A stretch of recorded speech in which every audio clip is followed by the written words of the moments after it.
3500 cusec ಬಿಡಬೇಕು ಅಂತ ಹೇಳಿ ಆದೇಶ ಏನು ಕೊಡ್ತು, ಅದಕ್ಕೆ ನಾವು ಅಪೀಲ್ ಆಗ್ತೇವೆ CWMA ಮುಂದೆ. ಕೆಲವು ನನ್ನ ವಿರೋಧ ಪಕ್ಷದ ಸ್ನೇಹಿತರು ನಮ್ಮ ಅಧಿಕಾರಿಗಳು ಹೋಗ್ಲಿಲ್ಲ ಅಂತ ಹೇಳಿ ಪಾಪ ಅವರ ಆರೋಪಗಳನ್ನು ಕೂಡ ಮಾಡಿದ್ರು. ನಾನು ಅವ್ರಿಗೇನು ಉತ್ತರ ಕೊಡುವಂತ ಅವಶ್ಯಕತೆ ಇಲ್ಲ, ಆದರೆ ರಾಜ್ಯದ ಜನತೆಗೆ ತಿಳಿಸಬೇಕಾದ ನನ್ನ ಅವಶ್ಯಕತೆ ಇದೆ. CWRC ಮುಂದೆ ನಮ್ಮ CNL MD ಅವರು ಸದಸ್ಯರಾಗಿರ್ತಾರೆ. ಅವರ ಜೊತೆಗೆ ಕೆಲವು ಇಬ್ಬರು ಅಡ್ವೈಸರ್ಸ್ ಕೂಡ ನಾವು ಕಳಿಸಿರ್ತೀವಿ. ಅವ್ರ 3 ಜನನು ಕೂಡ ಪಾರ್ಟಿಸಿಪೇಟ್ ಮಾಡಿ ಅವ್ರು ಏನು ವಾದವನ್ನ ಮಂಡಿಸಬೇಕು ಮಂಡನೆ ಮಾಡಿದ್ದ ಎಲ್ಲ ವಾದಗಳು ಕೂಡ ದಾಖಲೆಗಳಿದೆ. ಅದಾದ ಮೇಲೆ ನಿನ್ನೆ ಕೂಡ ಅಪೀಲ್ ಮಾಡಿದ್ರು. ಅವತ್ತು ಯಾರು ಬಸವರಾಜ ಬೊಮ್ಮಾಯಿಯವ್ರ ಹತ್ರ ಅಡ್ವೈಸರ್ ಇದ್ರು ಅವ್ರನ್ನೂ ಇನ್ನ ನಾವು ಇಟ್ಕೊಂಡಿದೀವಿ. ಅವರು ಕೂಡ ಪಾರ್ಟಿಸಿಪೇಟ್ ಮಾಡಿದ್ರು. ಅವರೆಲ್ಲ ಸಲಹೆಗಳನ್ನು ಕೂಡ ಅವರೆಲ್ಲ ಕೊಟ್ಟಿದ್ದಾರೆ.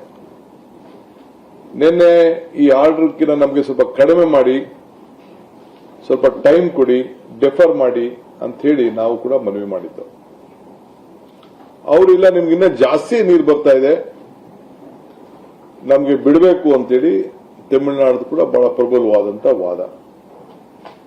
ನಮ್ಮ ಅಧಿಕಾರಿಗಳು ನನಗೆ ಬಹಳ ಸಮಾಧಾನ ತರೋ ರೀತಿಯಲ್ಲಿ ನಮ್ಮ ಪ್ರಿನ್ಸಿಪಲ್ ಸೆಕ್ರೆಟರಿ CWMA ಮುಂದೆ ಏನು ಸದಸ್ಯರಿರ್ತಾರೆ ಅವ್ರನ್ನೇ ಖುದ್ದಾಗಿ ನೆನ್ನೆ ಭಾಗವಹಿಸಲಿಕ್ಕೆ ನಾನು ಕಳಿಸ್ಕೊಟ್ಟಿದ್ದೆ, ವರ್ಷಲ್ಲೂ ಬೇಡ ಅಂತೇಳಿ. ನಮ್ಮ ಅಡ್ವೊಕೇಟ್ ಜನರಲ್ ಕೂಡ ಆ ಮೀಟಿಂಗ್ ಅಲ್ಲಿ ಪಾರ್ಟಿಸಿಪೇಟ್ ಮಾಡಿದ್ದಾರೆ. ಮಾಡಿ ಕೊನೆಗೆ ಅವರು ಕೂಡ ವಾದವನ್ನ ನಮ್ಮ ACS ಅವರು ಕೂಡ ಅದಕ್ಕೆ ಸಂಬಂಧಪಟ್ಟಂತ ಒಳ್ಳೆ ವಾದವನ್ನ ಕೂಡ ಅವರು ಮಂಡಿಸಿದ್ದಾರೆ. ಅವರು ಏನು ತೀರ್ಮಾನ ಕೊಟ್ಟಿದ್ದಾರೆ, ನಿಮ್ಗೆ ನಾವು ಕೊಟ್ಟಿರೋದೇ ಕಡಿಮೆ, ನಿಮ್ಗೆ ಪ್ರತಿದಿನ ಇಷ್ಟು TMC ಒಳವರು ಬರ್ತಾ ಇದೆ, ನಾವ್ಯಾರು ಮುಚ್ಚಿಡಕ್ಕಂತೂ ಆಗಲ್ಲ ಎಷ್ಟು ಒಳವರು ಬರ್ತಾ ಇದೆ ಅನ್ನೋದನ್ನ ನಾವ್ಯಾರು ಕೂಡ ಅದನ್ನ, ಯಾಕೆಂದ್ರೆ ಅಳತೆ KRS ಅಲ್ಲೂ ಅವ್ರಿಗಿದೆ, ಕಬ್ಲಿನಲ್ಲೂ ಇದೆ, ಆರಂಗಿಲೂ ಇದೆ ಮತ್ತು ಹೇಮಾವತಿಯಲ್ಲೂ ಅವ್ರಿಗಿದೆ, ಗೇಜ್ಗಳಂತೂ ಇದೆ.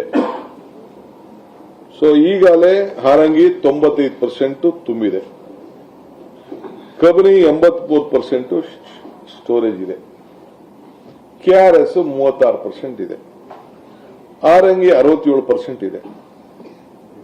ಈ ಮೀಟರ್ನ